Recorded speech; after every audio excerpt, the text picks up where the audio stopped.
How you doing, YouTube? Matt with Massive Beer Reviews back to get another review. And it is IPA time, American IPA time, in the form of Uinta Hop Nosh.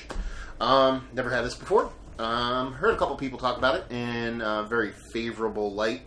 We haven't gotten a ton of Uinta stuff in my area up until the past year.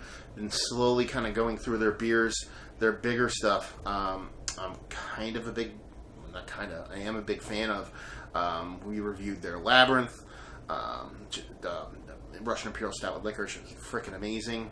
One of my favorite beers I reviewed last year.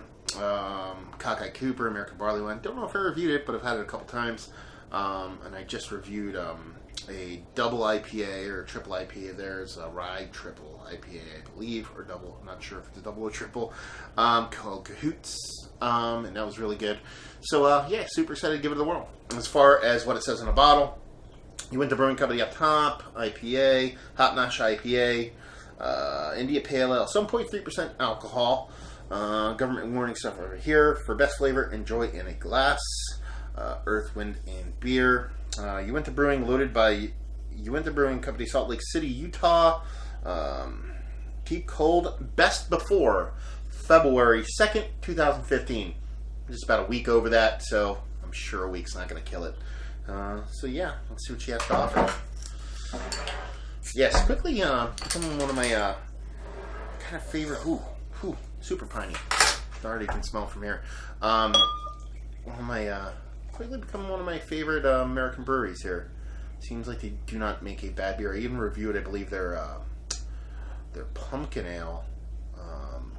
Not the Imperial one, just their base pumpkin ale. And for a low ABV pumpkin ale, it was pretty nice.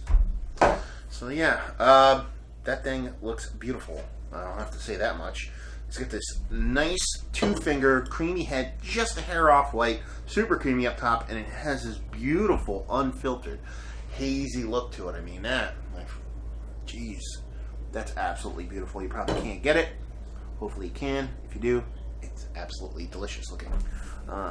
Nose-wise, like I said, I already got a blast of those hops just from taking off the cap. You know, for a 7% beer, not big, not small, somewhere in between. It's nice to get that big of a nose off it just from cracking a beer.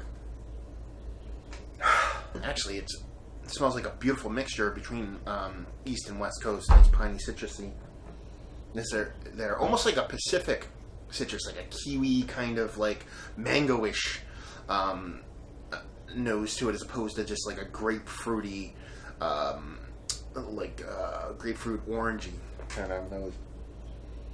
With a slight dash of that pine in there, but seems like there's a nice sweetness to it also.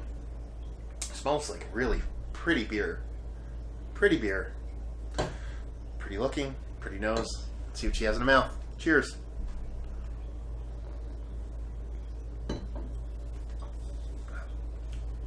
That's a good beer. That's a good beer. You know, these guys don't mess around, I'm telling you that much. Ooh. That's delicious. You know, that's a refreshing, beautiful beer. There's really not much negative to be said about this. I mean, really, God.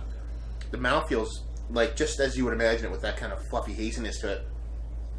It's got this nice, creamy, fluffy mouthfeel. Not super dense, not like Doppelbock level, but for an IPA, not a double or triple IPA, for a regular IPA, it's pretty creamy.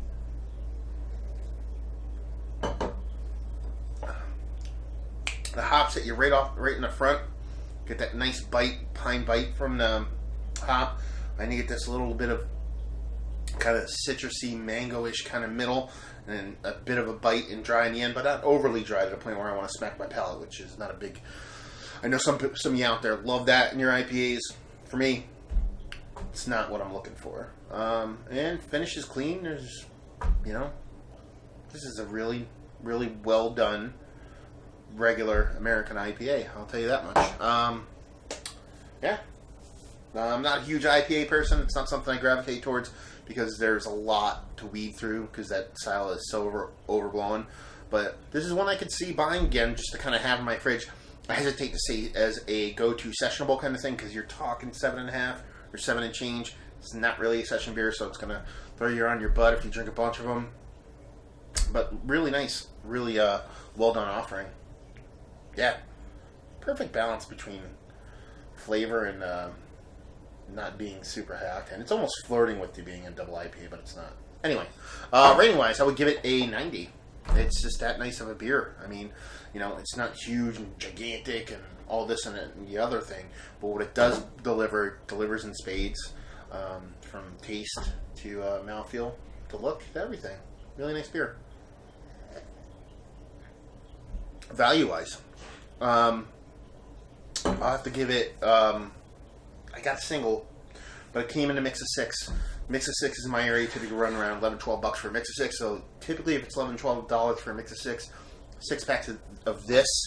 I didn't see, like I said, but 6 packs of this should run anywhere between $9 to $11, and for me, that's awesome value. So I give it an 8 on a value scale. And availability, like I said, Uinta doesn't get a huge amount of distribution in Northeastern Pennsylvania where I'm located, but I mean, it seems, you know, if it's coming in 6s, it should be readily available. So I'll give it an 8 or a 9 on a availability scale. So 9s all around for value, availability, and overall. It's a really nice beer. Really beautifully well done IPA. So there you go. Another review in the books. Hopefully you guys enjoyed the review. If you did or you didn't or somewhere in between, please leave a comment in the comment section below. If you'd like to check us out anywhere else on the internet, you can. Facebook, Twitter, Instagram, and Untapped. Massive beers in all 4 of those places. And yeah, another review down. So hopefully you guys enjoyed the review. Hopefully you're enjoying a nice little IPA right now, and hopefully see you next time. Cheers.